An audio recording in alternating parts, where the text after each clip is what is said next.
Hello friends, welcome to career zone. हम पढ़ रहे हैं चैप्टर बायोलॉजिकल क्लासिफिकेशन और इस चैप्टर में अभी तक हम 4 लेक्चर को अपलोड कर चुके हैं और आज लेकर आए हम लेक्चर नंबर 5 जिसमें हम बात करेंगे किंगडम फंजाई की। तो वीडियो को चलिए स्टार्ट करते हैं। और यदि आपने अभी तक हमारे चैनल को सब्सक्राइब नहीं किया है तो चैनल को सब्सक्राइब कर लीजिए और साथ में बेल आइकन को भी प्रेस कर लीजिए जिससे आने वाली वीडियो का नोटिफिकेशन आपको मिल सके। और वीडियो को ज़्यादा से ज़्यादा शेयर भी कीजिए, लाइक कीजिए और साथ में कमेंट भी जरूर कीजिए। तो चलिए स्टार्ट करते हैं आज की वीडियो जिसमें हम पढ़ने वाले हैं किंगडम फंजाई को। तो हम शुरू करेंगे आज की वीडियो में किंगडम फंजाई। अब किंगडम फंजाई में देखो बच्चों क्या होता है, जितने भी फंजाई ग्रुप के अंदर ऑर्गेनिज्म आते हैं वो सब यूकैरियोटिक होते हैं, ठीक है ना। फंजाई किंगडम के अंदर आने वाले सभी ऑर्गेनिज्म कैसे होंगे? यूकैरियोटिक होंगे। और इनकी सेल वॉल किसकी बनी होती है? काइटिन की बनी होती है। तो काइटिनस सेल वॉल पाई जाती है, मतलब इसका है कि इनकी सेल वॉल काइटिन की और पॉलीसैकेराइड की बनी हुई होती है। किंगडम फंजाई के अंदर आने वाले जो ऑर्गेनिज्म होते हैं वो सब मल्टी सेलुलर होते हैं। आपने अभी तक पढ़ा था इससे पहले किंगडम प्रोटिस्टा। तो किंगडम प्रोटिस्टा में जितने भी ऑर्गेनिज्म आते थे वो सब यूनिसेलुलर थे। और उससे पहले हमने पढ़े थे मोनेरा।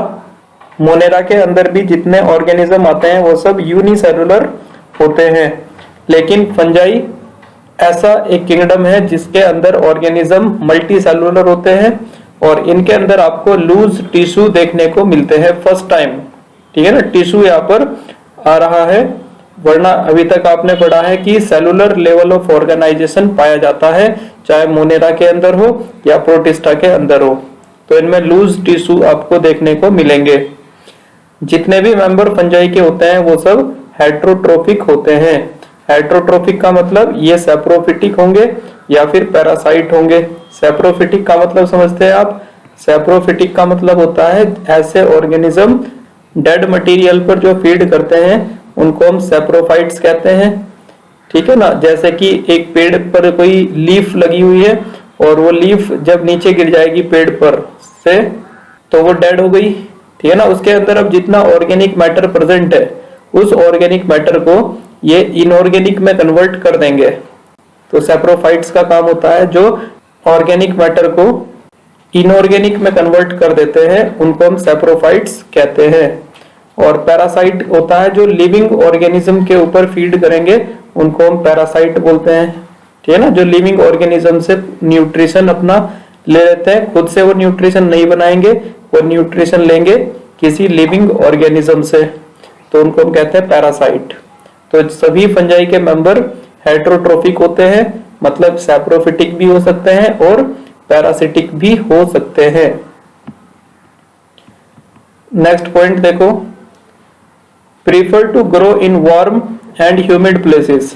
तो फंजाई के जितने भी मेंबर्स हैं वो कहां पर ग्रो करते हैं? जहां पर हीट मिल जाए उनको या फिर ह्यूमिड प्लेसेस हो, नमी वाले स्थान हो। ह्यूमिड बोलते हैं नमी को, तो नमी वाले स्थानों पर फंजाई ग्रो करती है तेजी से। और वार्म प्लेसेस पर जहां पर गर्मी हो, ठीक है ना, वहां पर फंजाई बहुत तेजी से ग्रो करती है। Fungi are filamentous. फंजाई कैसी होती है? फिलामेंटस होती है। आपको जैसे कि डायग्राम में दिख भी रहा होगा, एक फिलामेंट ये इधर की तरफ है, फिर एक फिलामेंट यहाँ से निकल रहा है। तो फिलामेंट का मतलब होता है एक तरीके से शाखाएं, ब्रांचेस। तो इनमें आपको ब्रांचेस देखने को मिलती है। फंजाई होती है फिलामेंटस।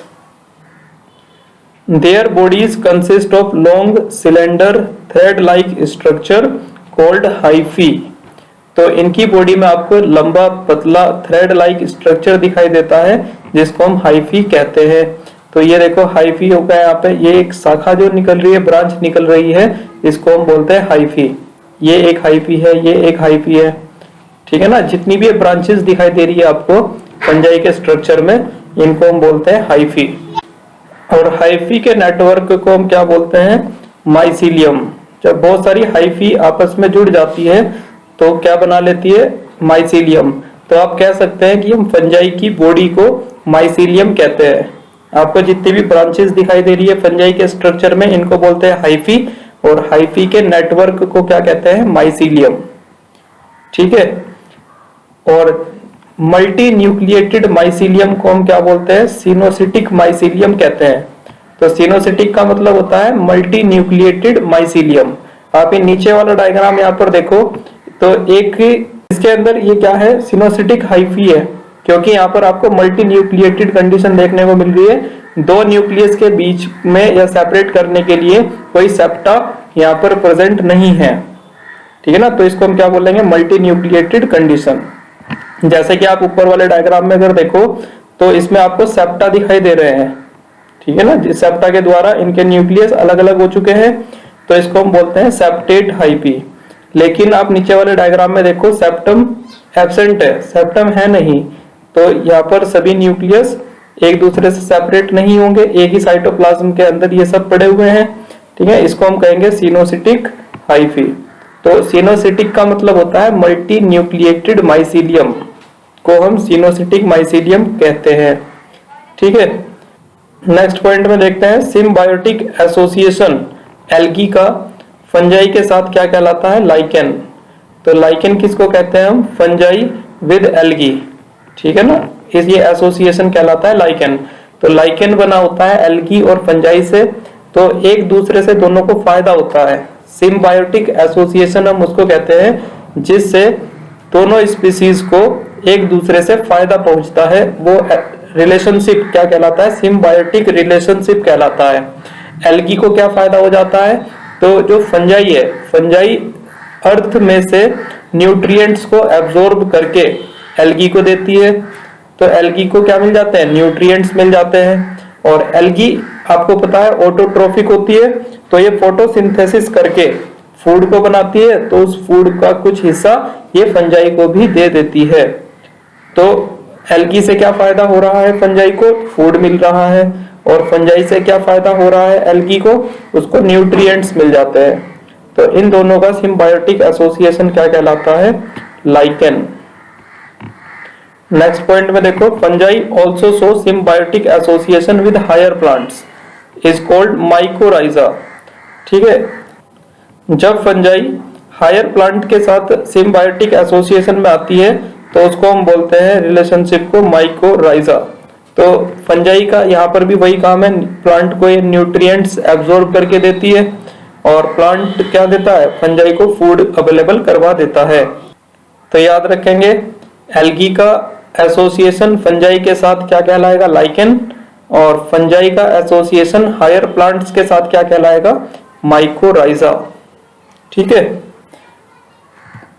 नेक्स्ट पॉइंट में देखिए हम बात करते हैं रिप्रोडक्शन की। फंजाई में किस किस प्रकार से रिप्रोडक्शन हो सकता है? तो फंजाई में वेजिटेटिव मोड ऑफ रिप्रोडक्शन भी पाया जाता है, एसेक्सुअल रिप्रोडक्शन भी हो सकता है, और सेक्सुअल रिप्रोडक्शन भी हो सकता है।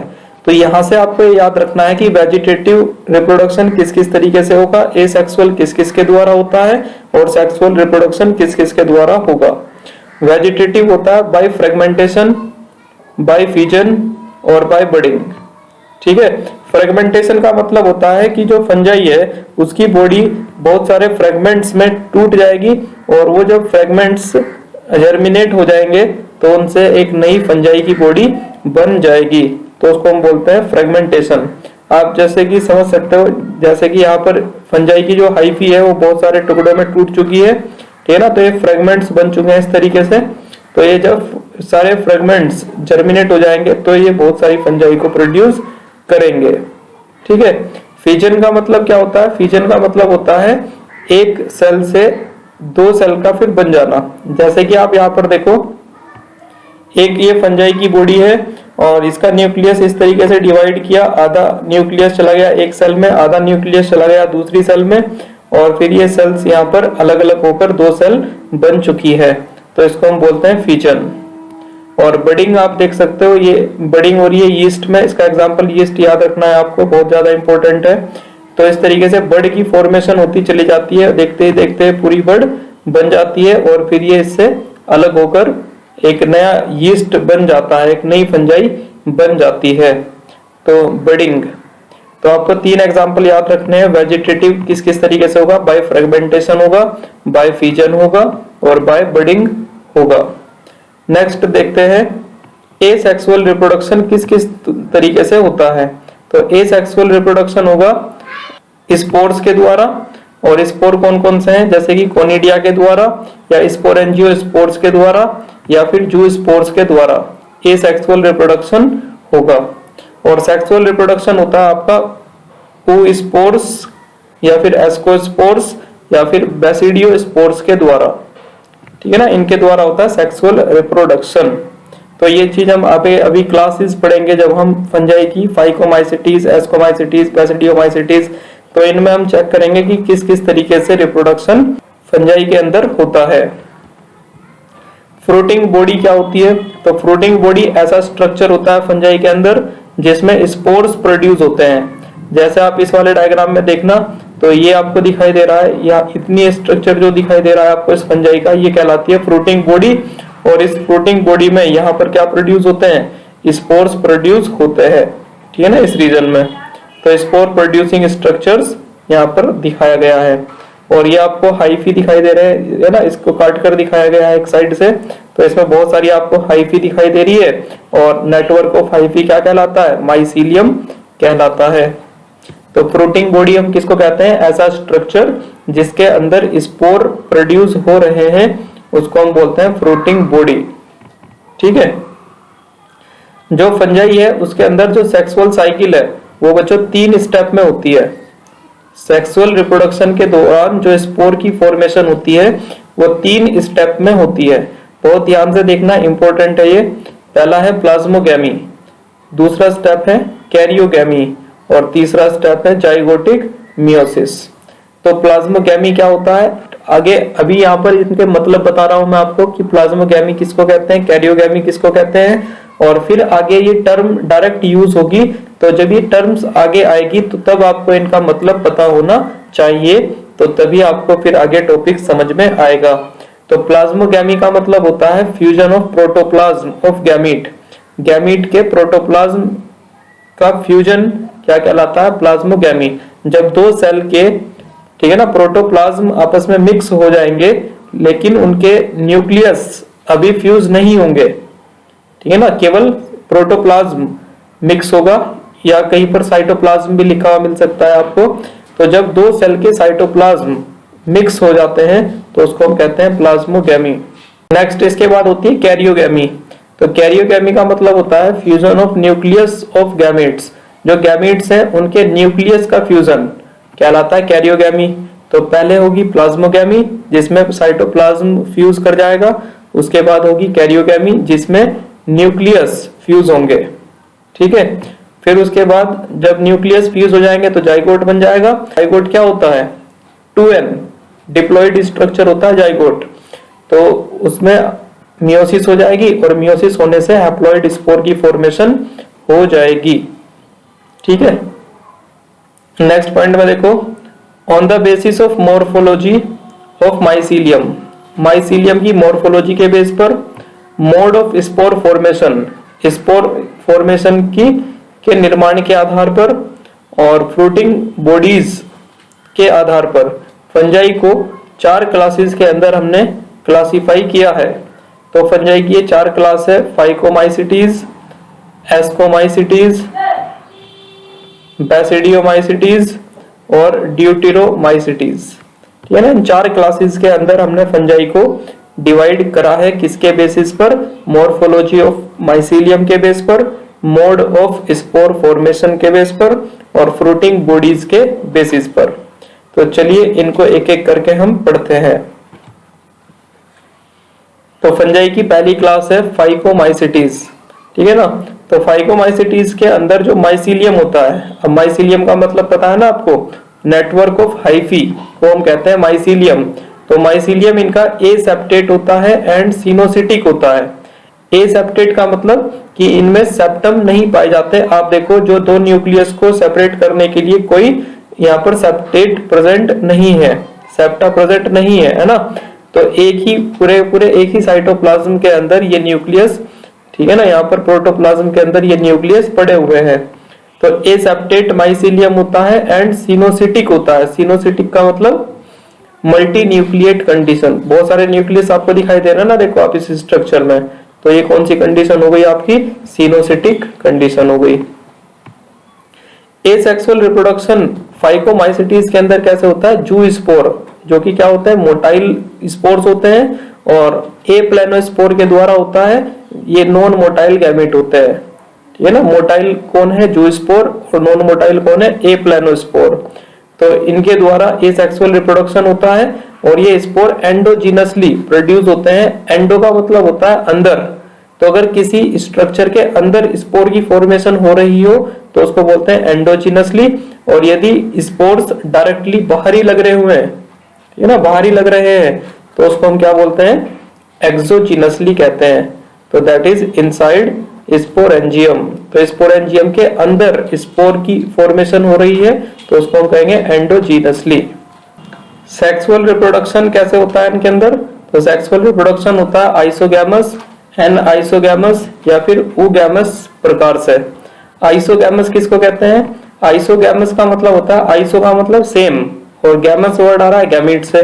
तो आप ये पहला वाला डायग्राम देखो, आइसोगैमी का डायग्राम है, तो इसमें मेल और फीमेल जो गैमीट है वो देखने में बिल्कुल एक जैसे है। आप इनको देखकर डिस्टिंग्विश नहीं कर सकते, ये नहीं बता सकते कि कौन सा मेल गैमीट है कौन सा फीमेल गैमीट है। मतलब मॉर्फोलॉजी मेल और फीमेल गैमीट की बिल्कुल एक जैसी होती है, तो उसको हम कहते हैं आइसोगैमस। एन आइसोगैमस में क्या होता है, मेल और फीमेल की जो मॉर्फोलॉजी है वो डिफरेंट होती है। आप देखकर बता सकते हो कौन सा मेल है कौन सा फीमेल है। तो ये एन आइसोगैमी हो गया। एन का मतलब होता है नॉट, आइसो का मतलब सेम। तो जो मॉर्फोलॉजी है मेल और फीमेल गैमीट की वो एक जैसी नहीं होगी, तो एन आइसोगैमस कहेंगे। और ऊगैमस का मतलब होता है कि जो मेल होगा वो फीमेल गैमीट से छोटा होता है, और मेल गैमीट मोटाइल और फीमेल गैमीट कैसा होता है, नॉन मोटाइल होता है। तो उस प्रकार के हम सेक्सुअल रिप्रोडक्शन को क्या बोलेंगे, ऊगैमी। ऐसा सेक्सुअल रिप्रोडक्शन जिसमें मेल गैमीट छोटा और मोटाइल होगा और फीमेल गैमीट बड़े साइज का होगा और नॉन मोटाइल होगा, तो उसको हम बोलेंगे ऊगैमस टाइप का सेक्सुअल रिप्रोडक्शन है। इसके एग्जाम्पल क्या होंगे, तो ब्रेड मोल्ड इसके एग्जाम्पल होते हैं, ठीक है ना, राइजोपस, म्यूकर और एल्ब्यूगो। तो इन एग्जाम्पल्स को याद करने के लिए मैं आपके लिए ट्रिक भी लेकर आया हूं। आप इनको याद कर सकते हैं राम से। आपको केवल एक वर्ड याद रखना है, राम। तो आर का मतलब क्या होगा, राइजोपस, ए का मतलब क्या होगा, एल्ब्यूगो, और एम का मतलब क्या होगा, म्यूकर। ठीक है ना, राइजोपस, म्यूकर और एल्ब्यूगो इसके एग्जाम्पल है। और बच्चों एक बात और यहाँ पर याद करनी है आपको कि जो एल्ब्यूगो फंगस होती है, ठीक है ना, ये बीमारी कोज करती है white rust of mustard and white rust of crucifers. ठीक है ना, तो व्हाइट रस्ट की जो बीमारी होती है वो एल्ब्यूगो फंगस से होती है। ये एग्जाम में कई बार पूछा भी गया है और आगे भी ये आ सकता है, तो इसको आप लर्न कर लेना। तो फाइकोमाइसिटीज के एग्जाम्पल राम से याद हो जाएंगे, राइजोपस, एल्ब्यूगो और म्यूकर। तो बहुत आसान है फाइकोमाइसिटीज। इसमें माइसीलियम एसेप्टेट और सिनोसिटिक होते हैं। एसेक्सुअल रिप्रोडक्शन जूस्पोर से हो सकता है, ए प्लेनोस्पोर के द्वारा हो सकता है। जूस्पोर मोटाइल होते हैं, ए प्लेनोस्पोर नॉन मोटाइल होते हैं, और ये एंडोजीनसली प्रोड्यूस होते हैं, मतलब माइक्रोस्पोरेंजियम के अंदर बनते हैं। सेक्सुअल रिप्रोडक्शन इनमें आइसोगैमस हो सकता है, सेक्सुअल रिप्रोडक्शन इनमें आइसोगैमस हो सकता है, एन आइसोगैमस टाइप का हो सकता है, या ऊगैमस टाइप का हो सकता है।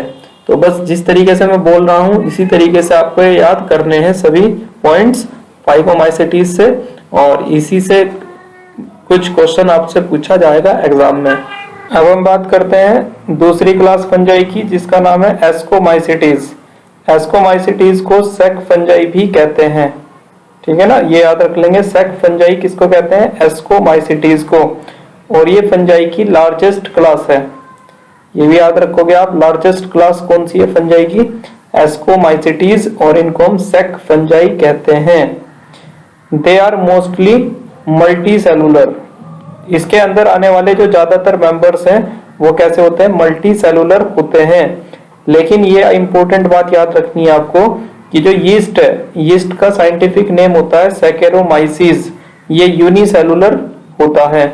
तो एस्कोमाइसिटीज के मैक्सिमम मेंबर कैसे होते हैं, मल्टी सेलुलर, लेकिन यीस्ट जो है इसका मेंबर वो यूनिसेलुलर होता है।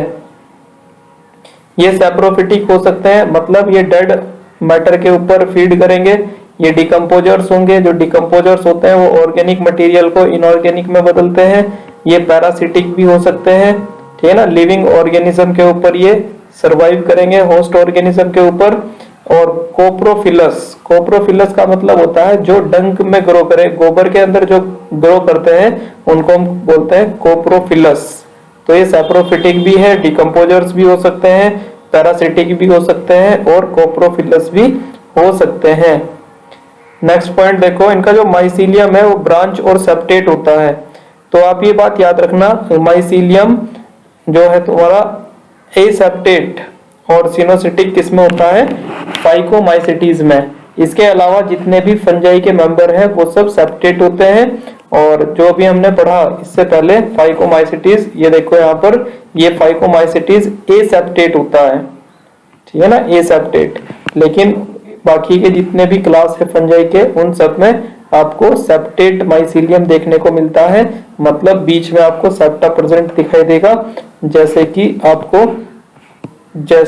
आपको इस वाले डायग्राम में दिखाई दे रहा है, देखो ये सेप्टा है बीच में, ये बीच में सेप्टा है, फिर यहाँ पर सेप्टा है। जबकि नीचे वाले डायग्राम में देखो सेप्टा प्रेजेंट नहीं है न्यूक्लियस के बीच में, ठीक है। तो एस्कोमाइसिटीज क्या है आपकी, सैप्रोफिटिक, डिकम्पोजर्स, पैरासिटिक और कोप्रोफिलस होती है। और माइसीलियम इनका ब्रांच और सेप्टेट होता है। इनके अंदर एसेक्सुअल स्पोर्स कौन से पाए जाते हैं, कोनिडिया, ठीक है ना, कोनिडिया एसेक्सुअल स्पोर्स होते हैं इनके अंदर। और ये बाहर की तरफ लगते हैं, किसके ऊपर लगते हैं, कोनिडियोफोर के ऊपर लगते हैं, ठीक है ना। तो जिन स्ट्रक्चर के ऊपर ये स्पोर्स प्रोड्यूस होंगे उसको कहेंगे कोनिडियोफोर। कोनिडियोफोर की तरफ ऊपर क्या लग रहा है, कोनिडिया लग रहे हैं। एक्सोजिनसली का मतलब बाहर की तरफ है, ये किसी सैक लाइक स्ट्रक्चर के अंदर नहीं है। तो ऑन जर्मिनेशन प्रोड्यूस माइसीलियम, और जब ये स्पोर जर्मिनेट कर जाएंगे तो एक नई माइसीलियम मतलब नई फंजाई बॉडी प्रोड्यूस हो जाएगी। Sexual spores are called ascospores, और जो सेक्सुअल स्पोर प्रोड्यूस होते हैं एस्कोमाइसिटीज में उनको हम बोलते हैं एस्कोस्पोर्स, ठीक है।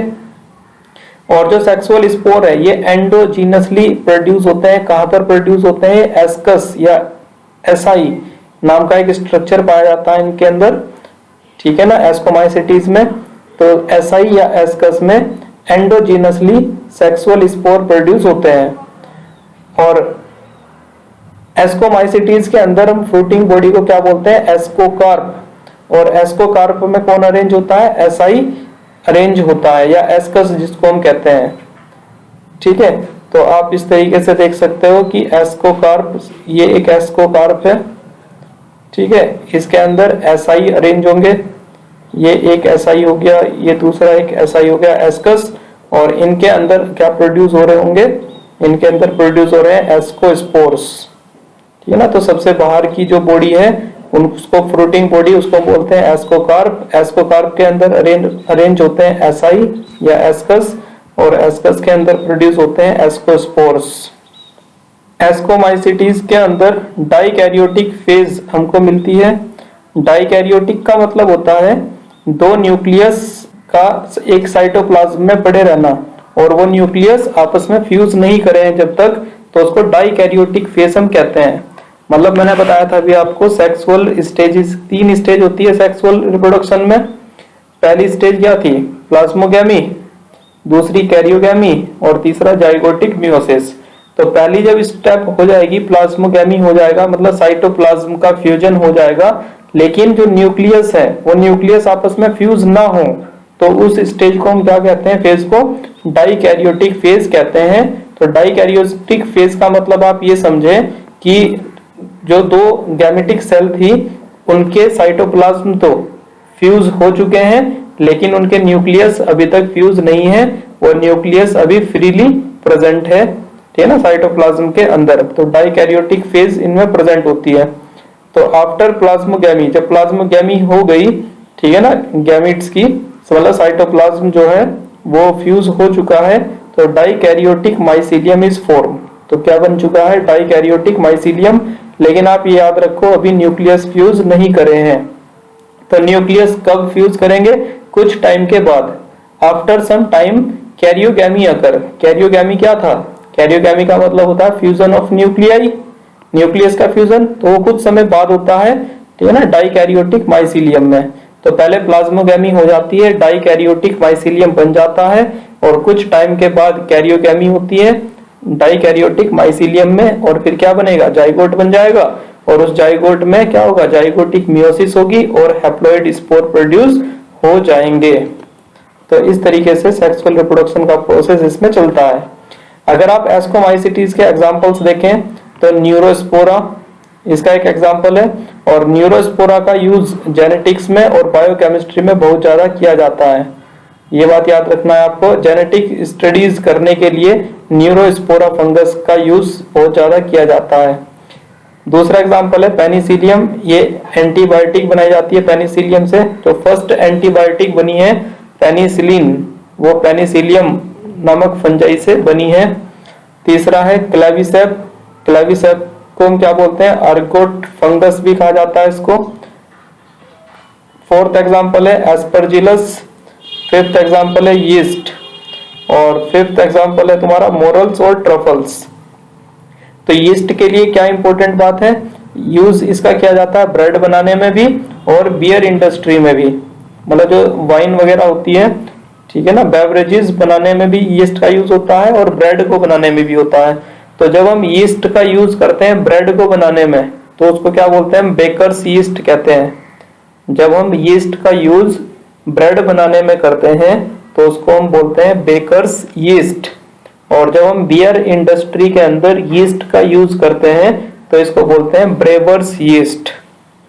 ठीक है ना, ये आपको बात मिलेगी 12th क्लास के चैप्टर में, ठीक है ना, माइक्रोब वाला चैप्टर है, माइक्रोब्स इन ह्यूमन वेलफेयर, उसमें आपको ये बातें लिखी हुई मिलेगी।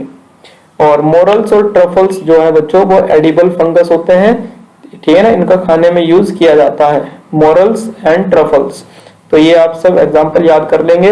इन एग्जाम्पल्स को याद करने की ट्रिक भी मैंने यहाँ पर दी है, इस ट्रिक को आप कहीं पर लिख लो अपनी कॉपी में, ठीक है ना, काम आएगी आपको ट्रिक। इसको ये पेन अशोक ने कल दिया है, आप ये याद करिए। तो इसको से क्या याद करोगे आप? एस्कोमाइसिटीज। इसको से क्या याद करोगे? एस्कोमाइसिटीज। ये का मतलब क्या है? यीस्ट। ये से याद कर लो यीस्ट, पेन से याद कर लो पेनिसिलिन, एक एग्जांपल पेनिसिलिन भी है इसका। अशोक, अशोक ए से याद कर लो एस्परजिलस। ने से हम याद करेंगे न्यूरोस्पोरा। कल से याद कर लो क्लेविसेप, ठीक है ना। तो ये 5 एग्जांपल है इसमें। ये पेन अशोक ने कल और दिया है, तो सेंटेंस को जोड़ने के लिए हमने लगाया है दिया है, इससे कोई वर्ड नहीं बन रहा है यहाँ पर। तो इसको का मतलब एस्कोमाइसिटीज के एग्जांपल है यीस्ट, पेनिसिलिन, एस्परजिलस, न्यूरोस्पोरा और क्लेविसेप। और इसके अलावा आपको मोरल्स और ट्रफल्स भी याद करने हैं जो एडिबल फंजाई है। तो इतने पॉइंट्स आपको याद रखने हैं एस्कोमाइसिटीज के अंदर, ठीक है। अब हम नेक्स्ट क्लास पे चलते हैं। नेक्स्ट क्लास का नाम है बेसिडियोमाइसिटीज। तो बेसिडियोमाइसिटीज जो है उसको हम क्या बोलते हैं बच्चों? क्लब फंजाई कहते हैं इनको, इन्हीं को ब्रैकेट फंजाई भी बोलते हैं बेसिडियोमाइसिटीज को, और इनको हम पफ बॉल्स भी कहते हैं। तो ये अनदर नेम है बेसिडियोमाइसिटीज के ही, आप इनको लर्न करना, क्लब फंजाई, ब्रैकेट फंजाई या फिर पफ बॉल्स। इनके अंदर जो माइसीलियम होता है वो ब्रांच होगा और सेप्टेट होगा। तो ये तो आप सभी में ध्यान रखना, ब्रांच और सेप्टेट किसको छोड़कर? फाइकोमाइसिटीज को छोड़कर। फाइकोमाइसिटीज के अंदर ए सेप्टेट माइसीलियम पाया जाता है और बाकी सब में सेप्टेट आपको माइसीलियम मिलता है। Vegetative reproduction by fragmentation, basidiomycetes के अंदर वेजिटेटिव रिप्रोडक्शन किसके द्वारा होगा? फ्रेगमेंटेशन के द्वारा होगा। Asexual spore are generally not found, और एसेक्सुअल स्पोर इनके अंदर नहीं पाए जाते हैं, इंपॉर्टेंट बात है ये। The sex organs are absent, और इनके अंदर सेक्स ऑर्गन्स भी प्रेजेंट नहीं है। तो ना तो इनके पास एसेक्सुअल स्पोर्स है और ना ही इनके पास सेक्स ऑर्गन्स प्रेजेंट है।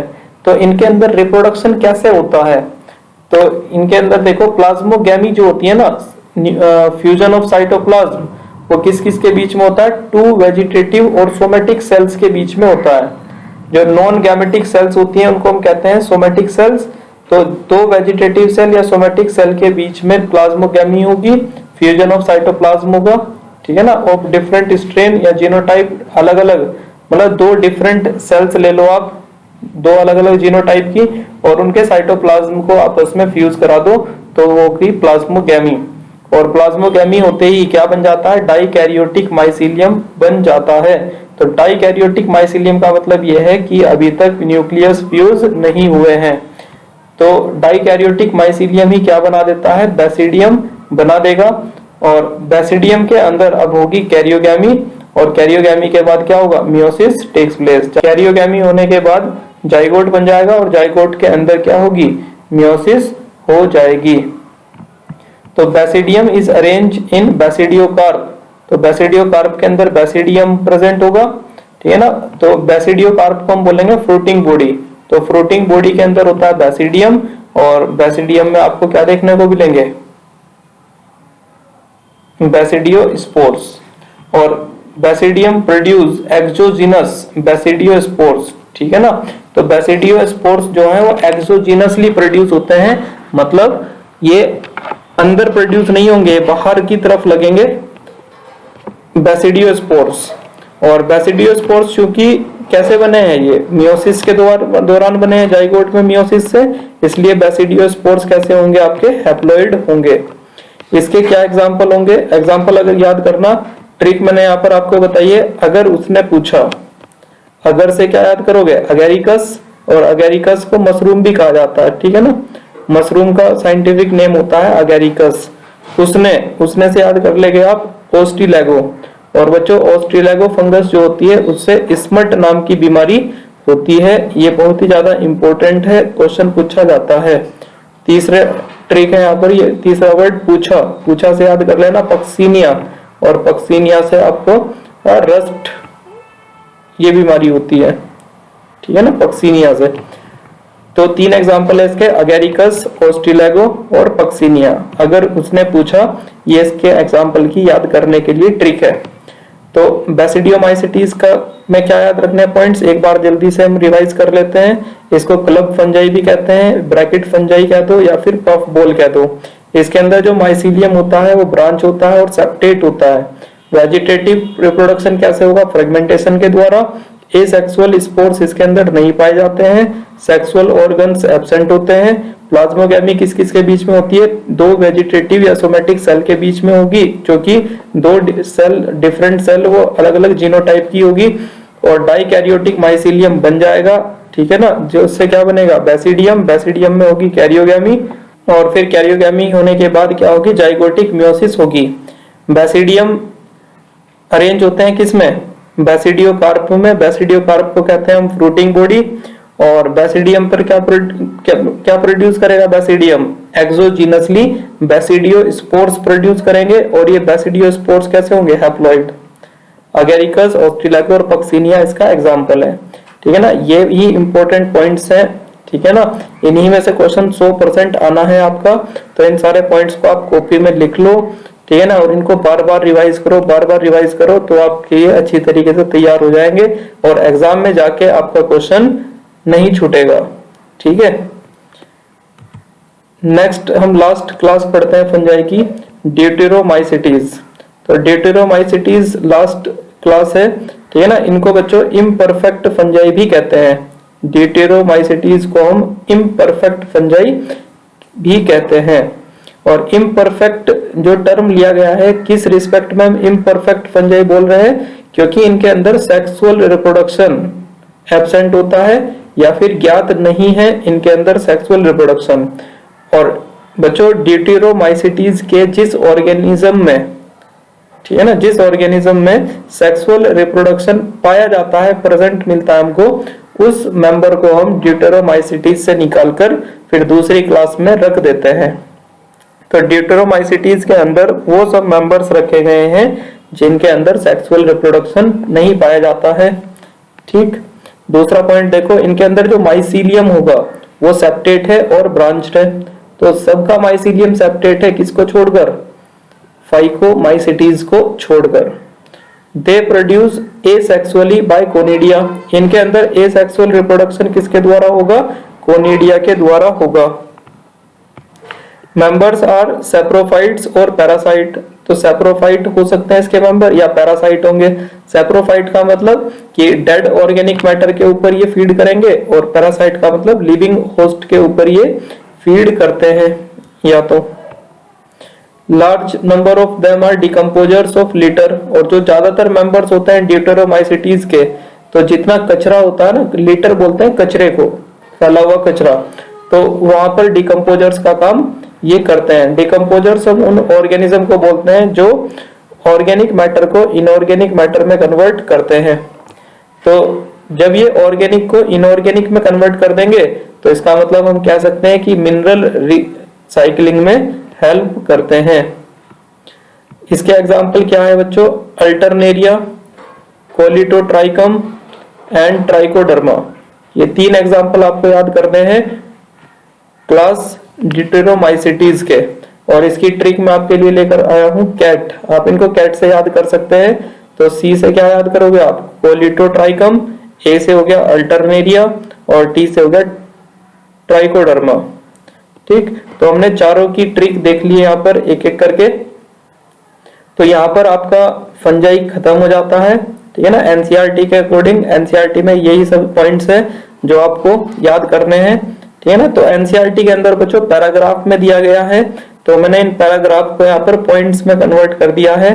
तो आप इनका स्क्रीनशॉट ले लीजिए, या फिर ज्यादा बेटर रहेगा कि यदि आप इनके नोट्स बनाएं और कॉपी में लाइन टू लाइन हर पॉइंट को नोट करें, क्योंकि सभी लाइनें, ये जितनी भी स्लाइड के अंदर आपको पॉइंट्स दिखाई दे रहे हैं, ये मोस्ट इंपोर्टेंट है एग्जामिनेशन के लिए, और इन्हीं में से क्वेश्चन आता है। 100% क्वेश्चन इन्हीं में से आएगा। ठीक है, तो इस वीडियो में अभी हम इतना ही रखेंगे। अगली वीडियो में हम लेकर आएंगे आपके लिए एनिमल किंगडम और प्लांट किंगडम के बारे में हम आपको बताएंगे। ठीक है, तो इस वीडियो में इतना ही। यदि आपको वीडियो पसंद आई हो तो आप वीडियो को ज्यादा से ज्यादा शेयर करें, लाइक करें, और हमारे चैनल को सब्सक्राइब भी जरूर करें। Thank you very much.